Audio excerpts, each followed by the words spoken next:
Assalamualaikum teman-teman. Di sini saya akan membahas mengenai konsep fikih mulai dari pengertian fikih, sumber-sumber hukum Islam, ruang lingkup fikih, dan pengertian fikih ibadah serta ruang lingkupnya. Langsung saja. Jadi, fikih menurut bahasa adalah fahmun, paham atau pemahaman yang benar terhadap apa yang dimaksudkan.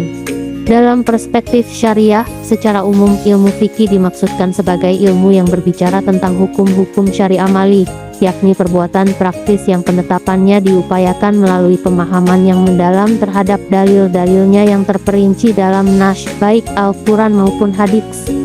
Nah, sumber-sumber hukum dalam Islam itu ada 4. 1. Al-Quran. 2. Hadis atau as-sunnah. 3. Ijma. 4. Qiyas. Kenapa Al-Quran dijadikan sebagai sumber hukum fikih? Karena dapat dinyatakan bahwa Al-Quran ini selain menjadi kitab suci umat Islam, Al-Quran juga memiliki kekhasan dibanding dengan wahyu Allah yang lain, yakni terletak pada 1.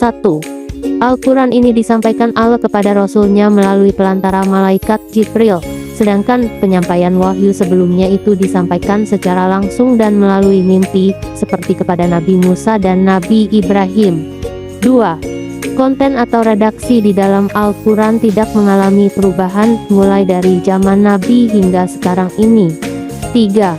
Membaca Al-Quran mengandung nilai ibadah. Selanjutnya As-Sunnah.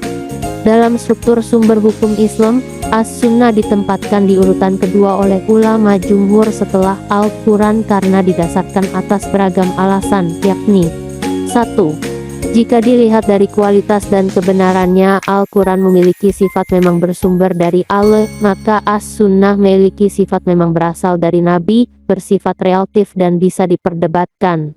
2. As-Sunnah berperan sebagai penjelas bagi muatan materi dalam Al-Quran. 3. Al-Quran sebagai wahyu dari Sang Pencipta, sedang hadits atau As-Sunnah berasal dari hamba atau utusannya. Dan yang ketiga yaitu ijma.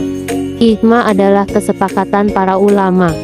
Terkait dengan kemungkinan hadirnya ijma, kalangan ulama terbelah menjadi dua kelompok yang memiliki pandangan kontradiktif, yakni antara ulama yang menilai ijma menjadi suatu keniscayaan dan kelompok ulama yang menilai tidak mungkin terjadi ijma.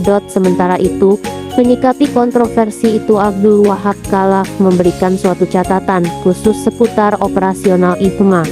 Bagi Khalaf, ijma bisa saja terjadi manakala proses ijma itu melibatkan institusi negara. Yang terakhir ada qiyas. Qiyas adalah menyamakan sesuatu yang tidak ada dalilnya dengan sesuatu yang ada dalilnya karena ada kesamaan dalam ilat hukum. Mekanisme kerja qiyas sebagai sumber hukum Islam dimulai beragam tahapan.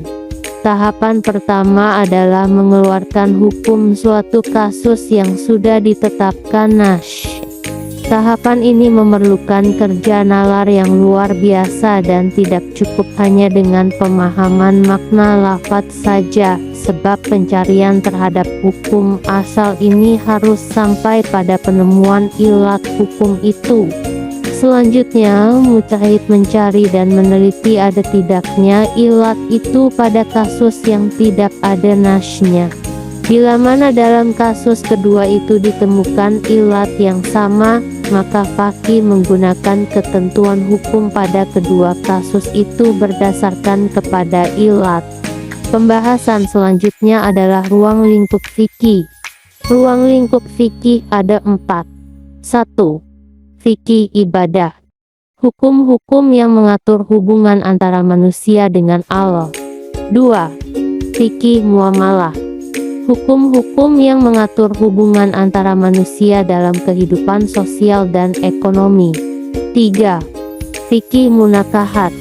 Hukum-hukum yang mengatur tentang perkawinan dan segala sesuatu yang berkaitan dengannya. 4. Fikih jinayah. Hukum-hukum yang mengatur tentang tindak pidana dan hukuman yang dikenakan. Lanjut kita membahas tentang fikih ibadah. Kata ibadah diambil dari kata abdun hamba, maksudnya mempelajari tata cara menghamba, fik ibadah adalah pemahaman mendalam terhadap nas-nas yang terdapat pada Al-Quran dan hadits yang berkaitan dengan rukun-rukun dan syarat-syarat yang sah tentang penghambaan diri manusia kepada Allah. Di dalamnya dikaji tentang berbagai sistem ibadah manusia kepada Allah, yakni tentang wudhu, tayamum, istinja, mandi janabat, sholat, zakat, puasa, haji, dan dalil-dalil yang memerintahnya tanpa risal disertai contoh pelaksanaan dari Rasulullah. Adapun ruang lingkup fikih ibadah diantaranya: 1. Toharoh, 2. Sholat, 3. Zakat, 4. Puasa, 5. Haji dan umroh, 6. Itikaf. Dan mungkin hanya sekian teman-teman, sampai jumpa.